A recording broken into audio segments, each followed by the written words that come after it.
Hello good friends, I want to do a real short video here that shows you the process I go through when I do my wedding portraits. I find a lot of people think you get it right the first time. Well, maybe some people do, but I certainly don't. I start out good and ugly. You can even see part of my grid that I sometimes use to get the proportions right. Now I'll just jump ahead a little bit and show you the size of this portrait. These are really small, about the size of 2/4 put together.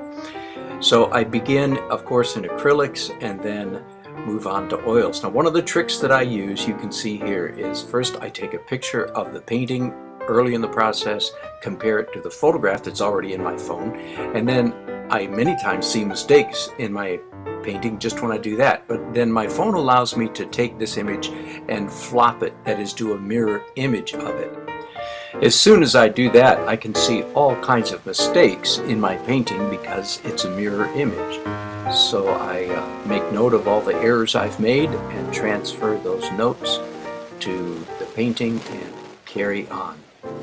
So here I am. I think this is the first layer in oils. Again, making refinements and changes. Some people would say, well, why don't you just get it right the first time? The answer is, I'm not that good.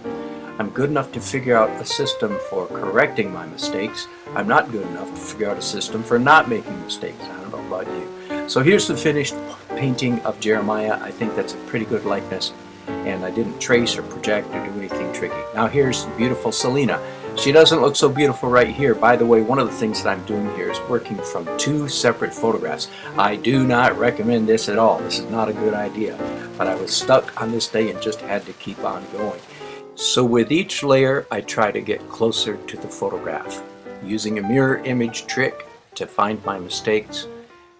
Usually by the end of the reception, I have a reasonably good portrait. Sometimes I finish on the spot. If I don't, I either finish the next day or bring it home and finish it later. So here's Selena when she's all finished. Beautiful bride, and I hope beautiful painting. Thanks for watching. Hope that's fun and insightful.